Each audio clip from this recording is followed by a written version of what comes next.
Mara, he is among the most recognized figures in Buddhist cosmology, aside from the Buddha himself and some others.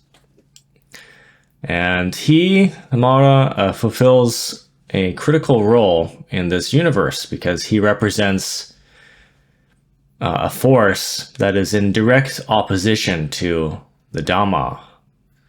So he appears repeatedly throughout the scriptures, and that's what we're going to examine today is his nature and function. So the most celebrated event in the scriptures involves the night that the Buddha achieved enlightenment. And this story has been preserved in multiple versions and has received many numerous literary interpretations from modern thinkers like Thich Nhat Hanh and Joseph Campbell.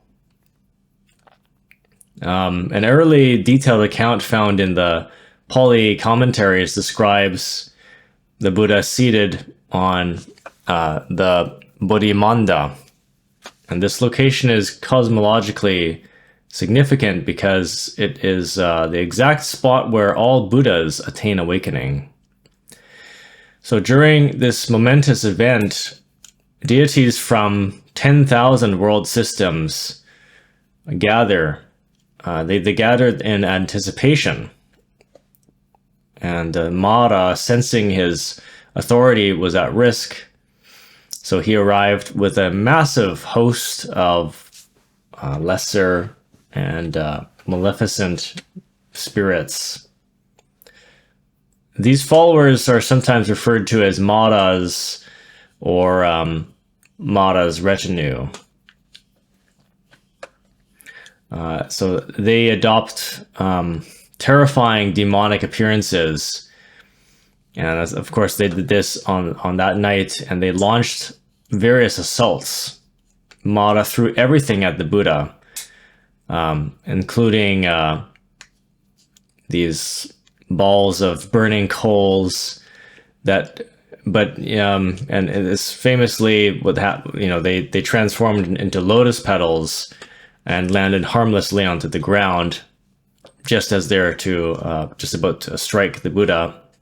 Meters away, they just dissipate. And notably, all the assembled deities fled in terror.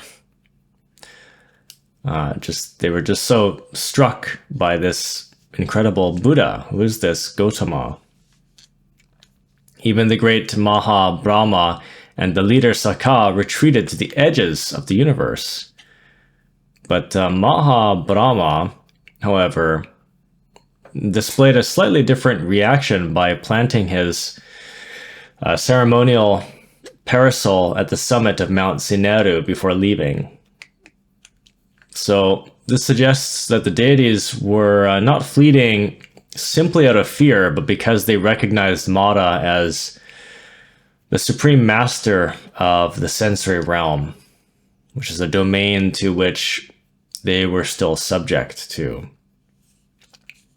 And even Maha Brahma is not entirely beyond Mara's reach, even though his connection is significantly weaker. This allows him a small act of defiance before his departure. I think they mean this allows Mara for a small act of defiance. And so basically, Mara was left entirely alone against so the Buddha was left entirely alone against the demonic horde, but he remained unshaken. So Mara eventually challenged his presence, claiming the earth and the realm as his own. And the Buddha responded that he had earned his place through the perfection of the paramis across many lifetimes. He specifically noted that in his previous human life as Vasantara, he had mastered the virtue of generosity. And when Mara claimed his own followers as witnesses to his merit, the Buddha had to acknowledge that he had no living witnesses for his ancient deeds. So instead, he called upon this non-conscious witness, and what he did was he placed his fingertips on the ground, and this, which is a gesture that's famously depicted in Buddhist art as the earth-touching mudra. And the earth itself responded with a voice like thunder, confirming his words. And this signaled the end of the assault, and Mara's army panicked and scattered. And this left the Buddha in total solitude to allow him to attain his full awakening. Now, regarding Mara's location, he doesn't dwell in, or rather his abiding, he doesn't dwell in a hellish realm according to the suttas. The way that Satan does, the Western concept of him. Instead, he's depicted as a high-ranking, a very advanced and powerful deity or deva, a god, within the heavens of sensory desire. So he's somewhere in the sensuous heavens. Actually, he lives in the most elevated of these spheres, known as the Paranimitta, or let me say that slower, Parana or Paranimitta Vasavati, or the realm of those who control the creation of others. And while the official ruler of this heaven is Vasavati, Mara acts as a defiant rebel prince, governing his own territory within 1/4 of that realm. So it's really interesting to speculate. It seems to be, to reach such a high station, the one who becomes Mara must have accumulated significant good karma or dharma in the past. And I guess actually it's explained somewhere that this is how one becomes the next Mara. It's one of the most intriguing aspects of his character. So it's essential to understand that, like Sakha or other high deities, the name Mara refers more to an administrative office than a proper noun. So it's not actually the name of one particular person. It's a title. There isn't just one Mara and then the next one has a different name, Hara and Dara or whatever. No, it's a title. So it's always Mara, but the being who embodies that existence is always going to be different. Eventually, they have to find new Maras every now and then. So, because nothing in the Buddhist cosmos is eternal except for the 3 eternal principles. So these beings, like Mara, they have a clear beginning and end. Once their lifespan concludes, another one will take their position. It might seem as a bit of a paradox to inhabit this realm because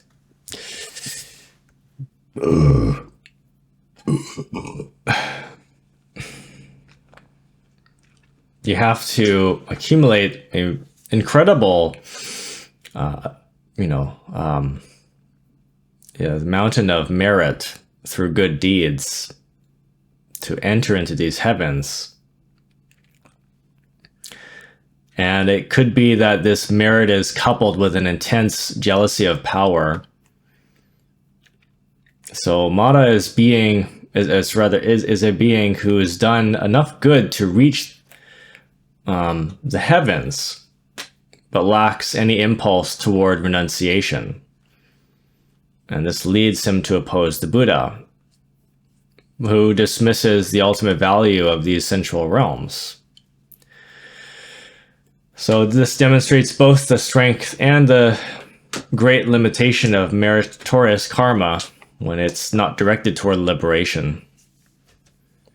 So because Mata's identity is entirely invested in the realm of sensory desire, he functions as an obstacle for anyone aspiring to the spiritual path. He possesses the typical powers of a very powerful deva, including the ability to shift the shape, to change appearance, to disappear, and things like that. In the scriptures, he often manifests in many various guises to distract students and yogis and monks. In several accounts from the Samyutta Nikaya, he takes the form of a handsome youth to attempt the seduction of nuns practicing in the blind man's grove. But his trickery is only defeated through recognition. It just takes it just takes that you are aware of his presence and his deceit. So you just have to say, I know you, Mata. And this is kind of the translation of it. And his influence is punctured and he loses all of his power. So that's how it's usually translated. I know you, Mata. And then that's it. He has to try again somewhere else. In other instances, he appears as an elderly Brahmin to offer discouraging advice to young monks. So he says, monks, you should indulge in worldly pleasures as much as you can while you're still young. Otherwise, you'll waste your whole life in this asceticism. You'll end up like me, a withered old man who's never enjoyed his life, but wasting their lives in renunciation and service and meditation. But beyond these external manifestations or these forms, Mata is also identified with the 5 aggregates, and this name, it also just means death. So he is associated with death very strongly or closely. So it literally translates to death. The body acts as a form for Mata when it's constant demands and its inevitable decay prevents spiritual progress. One interesting thing to note is that the body acts as a form of Mara, just any kind of vehicle or body, when its constant demands and its inevitable decay are preventing spiritual progress. So that's how the Orientals look at the body sometimes, as a form of Mara. And Mara, I guess, can mean different things depending on the context. So by leading beings to cling to the impermanent sensual realm, he effectively leads them toward their own destruction. Now, one of the most remarkable recorded encounters involves Moggallana, the Buddha's chief disciple, because he's known for his psychic mastery. So Moggallana first detected Mata's presence when he developed a strange abdominal pain that felt as though his stomach were full of beans. And using his psychic vision, he discovered that Mata had actually been situated there in his stomach for some time. And so but Moggallana admonished him, because he said that, Mara, this is going to be very bad karma for you, harassing arahants like this. So then Mata comprehended that, exited. But then he kind of lingered around. He invisibly stood by a doorway, and yet Moggallana was still able to perceive him. And again, he warned him the dangers of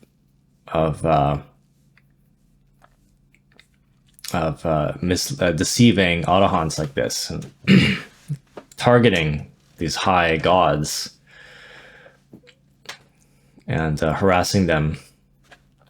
He warned him of the danger of his actions by revealing a sterling piece of cosmic history, because he also mentions that eons ago, during the end of the previous Buddha period, Moggallana himself had held the office of Mara under the name Dusi.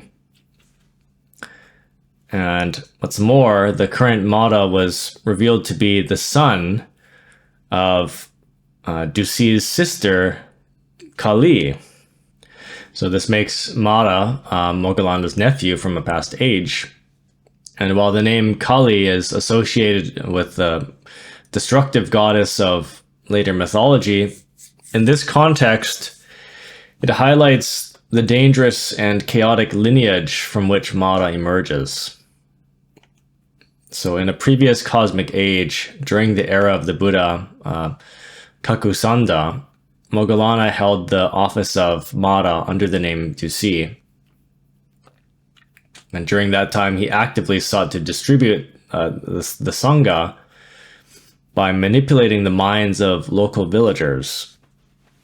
And when the monks entered the village for their alms round, Dusi influenced the townspeople to scold and revile and curse them. And to counter this psychological assault, the Buddha Kakusanda instructed his monks to practice loving-kindness meditation, which rendered the abuse harmless. So frustrated by this failure, Mara Dusi changed his tactics. So he again took over the minds of the villagers. He hypnotized them to some extent, but this time he compelled them to offer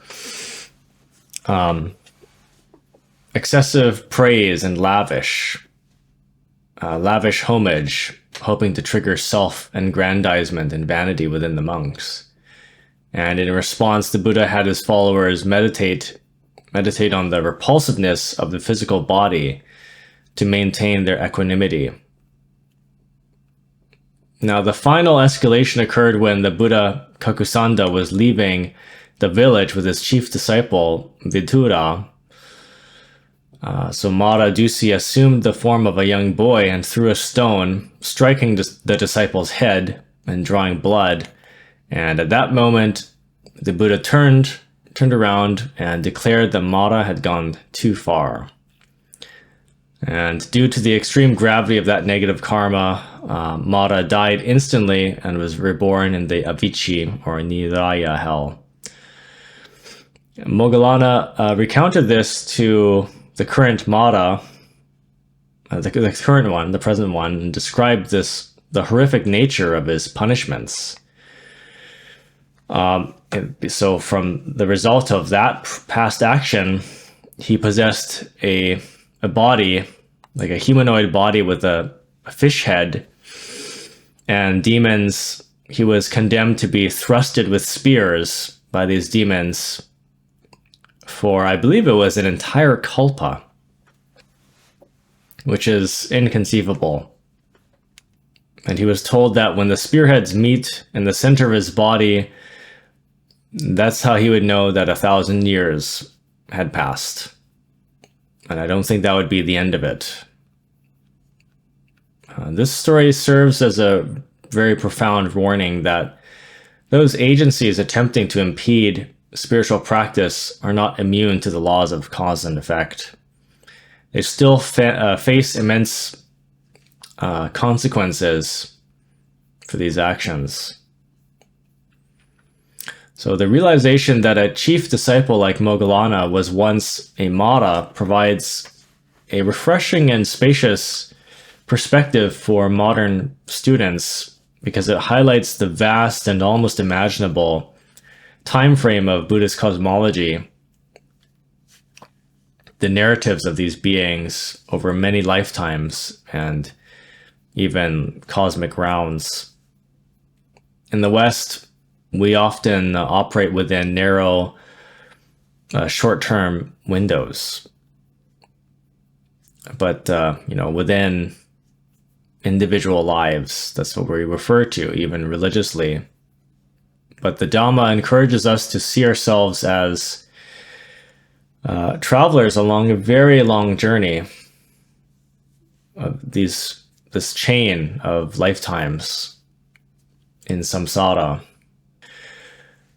So within this expansive view, it's known in Buddhism that most beings, and we can easily say that all of us on Earth have played many different roles, many vast, diverse roles across the universe, doing both good and harm, and this means revolving around that wheel of samsara, rising and falling hundreds of times, more than 1,000 times.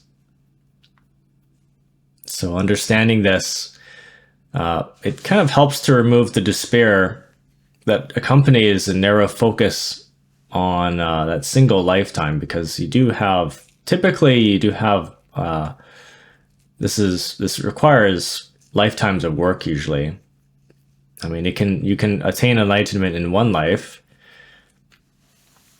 but not everyone feels the need to do that. So events or mistakes in this life are not necessarily insurmountable impediments to enlightenment. They are usually just delays in progress.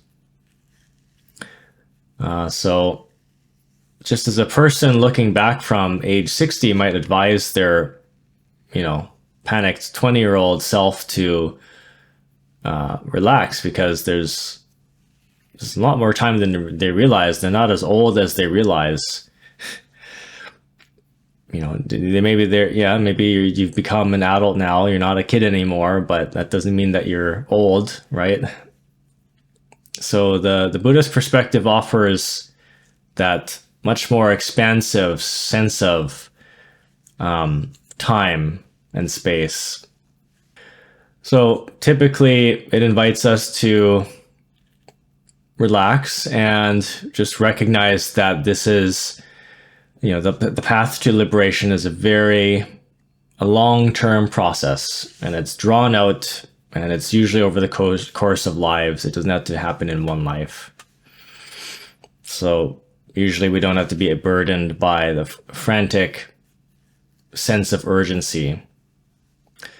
Yeah, I say typically because things do change, of course, over time. Times change, and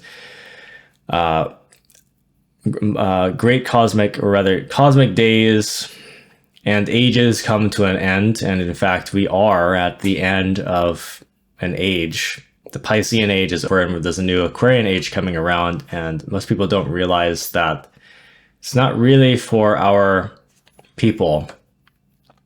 It's for the next root race. So there is a new sense of urgency that should be emerging now, but this is a whole nother topic. Not everyone is going to go into the Aquarian age unless they can find themselves belonging there, unless they can really make themselves belong there. And so we don't actually have as many lifetimes to work with as we used to. But this is something I've talked about in many lectures in my playlist on the apocalypse. Essentially, I address this. But before I digress too much, let's continue on with the discussion on Mara. So one of Mara's most insidious weapons is the ability to induce false views in order to prevent practitioners from escaping his influence. So a notable example involves the lay follower Surambhata. After hearing a discourse from the Buddha, Surambhata was visited by Mara, who had assumed he had taken on the Buddha's physical form. And attempting to sow doubt, the counterfeit Buddha claimed to have made a mistake in his previous teaching. So he suggested that one of the 5 precepts, or aggregates rather, was actually stable and lasting rather than impermanent.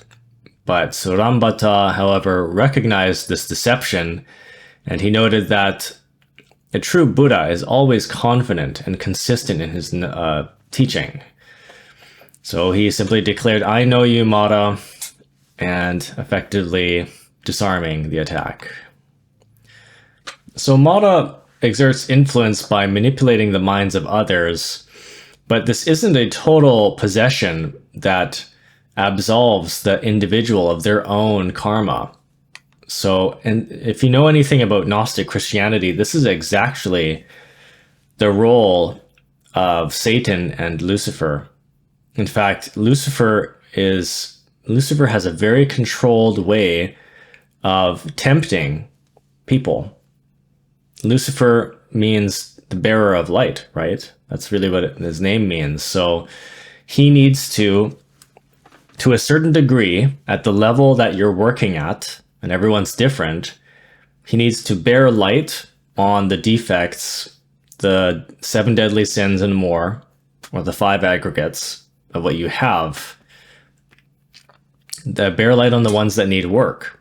So he'll tempt you in the things that you tend to get drawn to, the addictions that you have, the cravings that you go for, to a certain point. And you have to, this happens regularly. It happens as ordeals in our dreams and sometimes in physical ordeals to see if you'll fall for it. And so he's allowed to do this. This is how he trains you. This is a training that Mara and Satan put people through to see. And these are tests, right? So I don't know what the karmic situation would be for every individual temptation that's given or ordeal, but I mean for Satan himself or Mara himself. But on the other end, the person going through these tests needs to pass, and if they fall into temptation, then it's still their fault. They're not. It's not completely Mara's fault. So there's still consequences to giving in to temptation because of Mara's influence. So in the stories of the villagers who either reviled or praised the monks, the consequences, rebirth in hell or heaven, remained with the villagers themselves.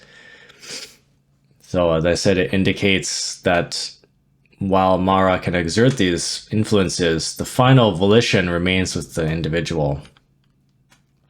So karma is very personal. Even if a mind is somewhat occupied or influenced by these external forces, it's not, the people are not exempt from their actions. So the level of Mara's influence also depends on the spiritual attainment of his target. So toward the end of the Buddha's life, it's said that Mara possessed the mind of Ananda to some extent, and this caused him to fail to ask the Buddha to prolong his life for an entire cosmic age.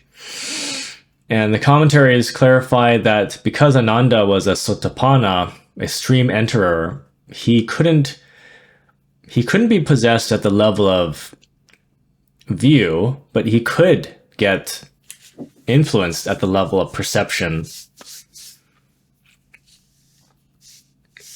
So an enlightened person's fundamental understanding of reality can't be twisted because their egos, or their samskaras, have deceased to the point where the understanding is eternal and conscious.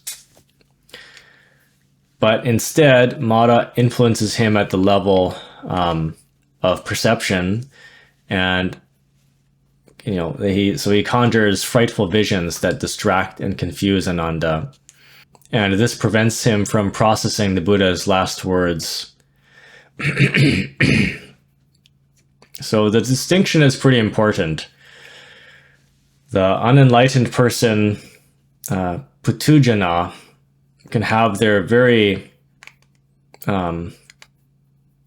understanding of truth manipulated by Mara. So this distinction is pretty important. An unenlightened person, Putujana, can have their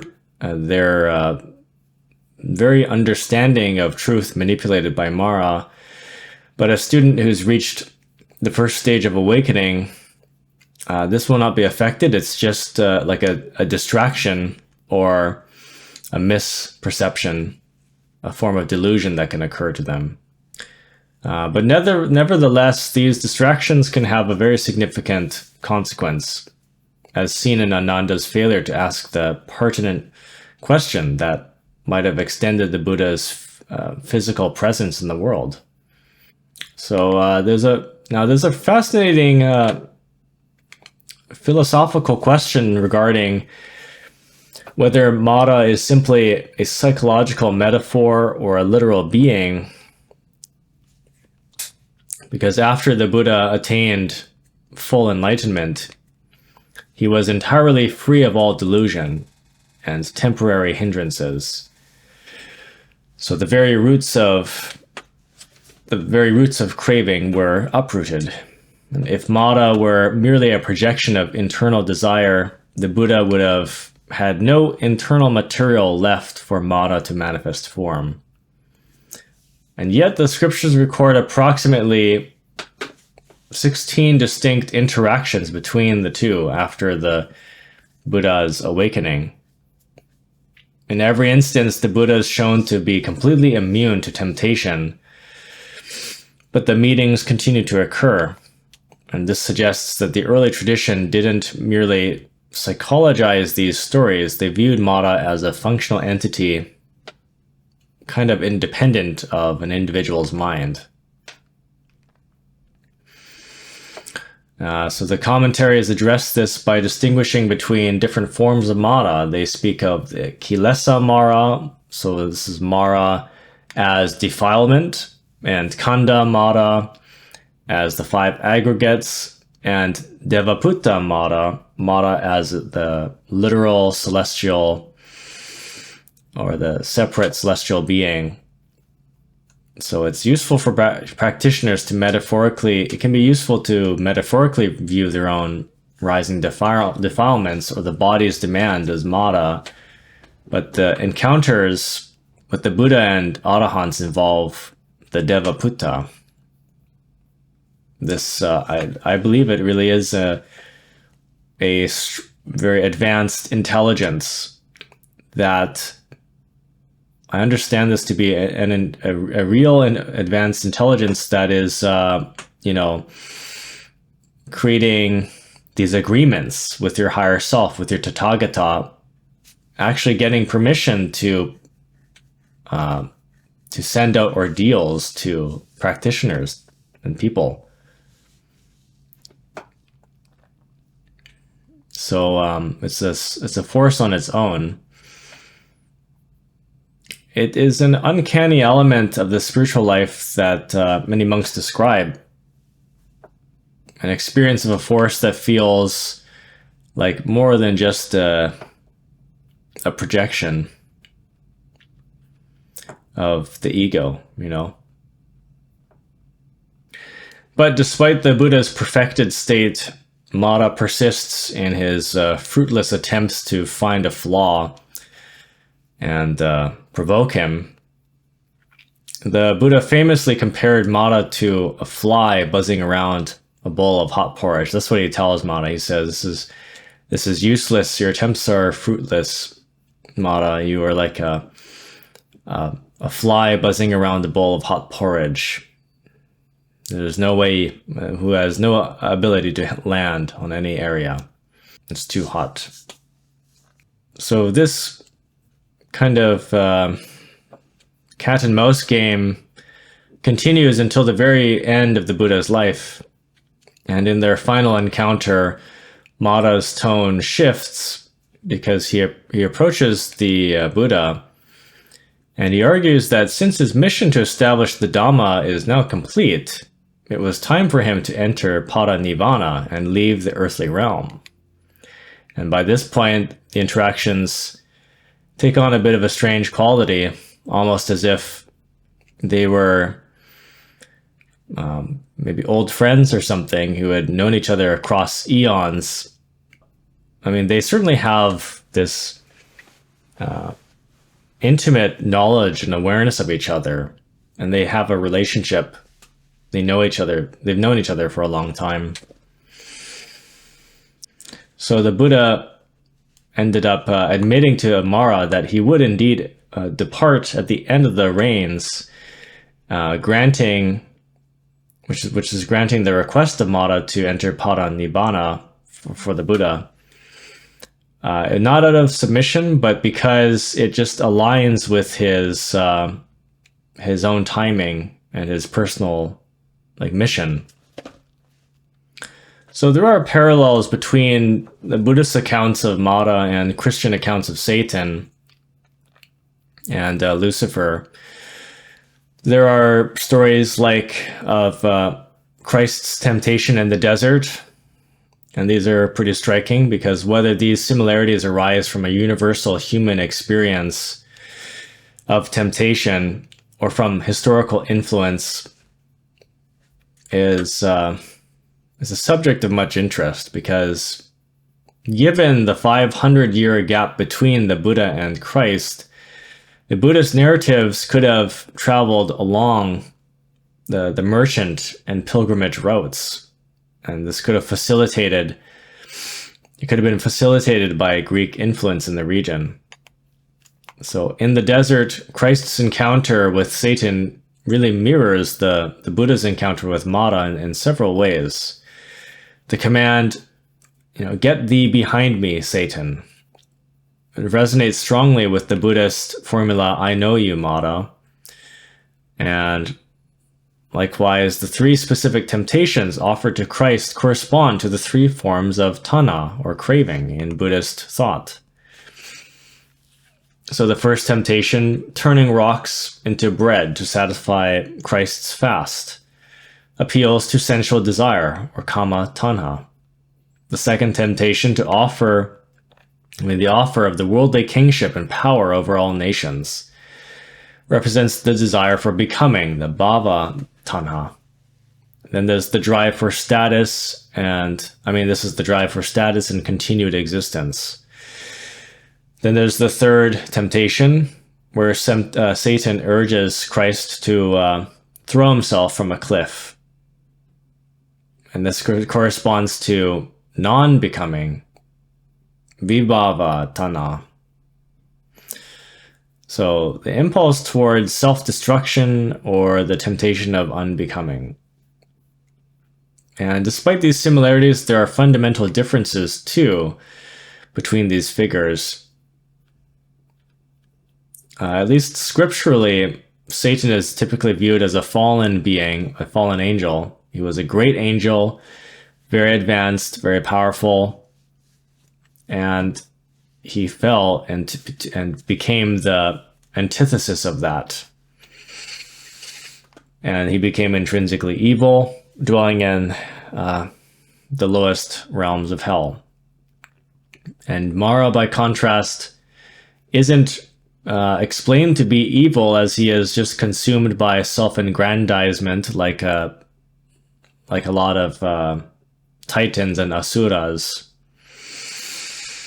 However, I feel like it kind of makes more sense that Mara, in truth, actually does occupy the hell realm and lives there.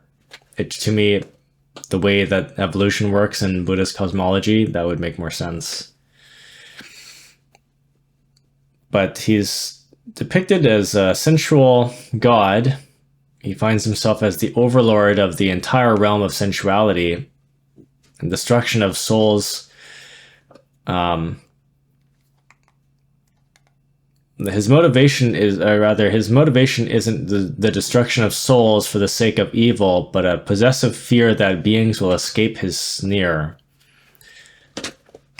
That is how they describe it.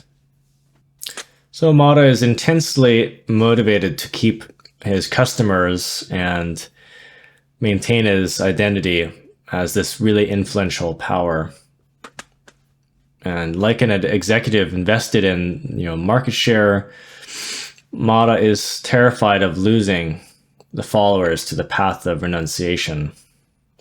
So he represents the persistent, uncanny function of the universe that attempts to keep consciousness anchored to the sensory world, always trying to convince beings that there is no need to seek anything beyond the pleasures and attachments of the physical world, of the five senses. So the identity of Mata is often driven by this deep-seated investment in power and social recognition, and it mirrors modern motivations found in, high stakes and high hierarchical corporate advertising environments and other businesses. The psychological drive for status and market share over is precisely what defines this office of Mata. But however, in the Buddhist tradition, it provides a definitive and dramatic conclusion to the specific Mata who challenged Gautama, found in Asokavandana, which is a late Sanskrit text detailing the life and legends of the Emperor Ashoka. Because at the center of this narrative is the great Arahant monk, Upagupta, and he's often regarded as the spiritual advisor to Ashoka. So while Upagupta was not an Oompa Loompa, he instead delivered a public discourse to a massive assembly. And Mata attempted to sabotage this event, recognizing that he could not win a philosophical debate. Of course, Mata resorted to worldly distractions. He first showered the crowd with lustrous pearls, and then with gold coins. And on another occasion, and on the third occasion, he manifested celestial dancing girls in the sky. And his goal was simple: to incite greed and desire, sensory delight in the people, so that they would lose interest in the Dhamma talk. And to mock the monk further, Mata approached Upagupta and placed a beautiful, fragrant garland of flowers around his neck. But in a masterstroke of spiritual counter, Upagupta accepted the garland, but then cast it back onto Mata. Through his psychic power, the monk caused the flowers to instantly transform into a heavy rotting chain composed of putrid corpses of men and dogs and snakes. The stench was so unbearable and the weight was crushing. So horrified, Mata attempted to use his own divine powers to remove the foul burden, but he couldn't. So he fled to the highest heavens and he sought help from the great deities Sakha, and the king of the Sakha, the king of the gods, and Vasavana. And they both informed him that the power of the Arahant's merit is so absolute that only the one who placed the burden could remove it. So Mata was forced to return to earth, and he prostrated himself before Upagupta, and he even apologized for his interference, and then declared himself a devout follower of the Buddha. And Upagupta agreed to remove the corpses, but made a unique request, because having spent his entire life studying the Buddha's teaching, the Dhammakaya, he had never seen the Buddha's physical form, the Rupakaya. So as he was because he was born long after Parinirvana, or Parinirvana. So he asked Mara to use his shape-shifting abilities to manifest a perfect likeness of the Buddha. And Mara agreed on one solemn condition, that Upagupta must not bow to him, because as an arahant, the highest grade of human spiritual evolution, Upagupta's act of bowing to a being who is still a worldling, a sense-bound being, could potentially destroy Mara. That's through the sheer force of the karmic mismatch, or the vibrational mismatch of the gesture, perhaps. But so Mara decided to commit to transforming himself. He manifested into the Buddha with the 32 marks of the great man, including the golden skin, the Ushnisha, the crown protrusion. I guess, yeah, Ushnisha is the crown protrusion, and a radiant aura that illuminated the surroundings. The vision was so sublime and captured the essence of the Buddha's passion or compassion so perfectly that Upagupta was overwhelmed, and in fact, he just somehow this Buddha could without cognizance, just instinctively threw himself into a prostration, or instinctively bowed to Mara. He was just so taken aback. And I think this is actually, I mean, if he's not 100%, if he's still an earthbound Buddha, then maybe it's possible, because technically the Buddhas are cognizant. They won't react like that. But rather than being completely destroyed, Mara was deeply moved by the monk's genuine reverence. And this experience finalized Mara's conversion. And from that point, he began ringing bells throughout the city and crying out that everyone should heed the Buddha's teachings. So while this story provides a redemptive end for one entity here, it highlights the fact that Mara is a cosmic title. It's not a permanent ego, and it's not a particular person. In Buddhist cosmology, positions like Mara or Sakha are functional roles within the universe. These are they're like archetypes that can be filled with these entities. And they must be continually refreshed. So just as a modern state holds a succession for a presidency, when one Mara's lifespan or merit expires, another being will take on the rings. And someone with a great merit, but also great attachment, they arise to fill the vacancy. So this system of succession is perfectly illustrated in a discourse where the current Sakha visited the Buddha, and knowing his life was literally seconds from ending, during their profound conversation on the Dhamma, Sakha actually died mid-conversation.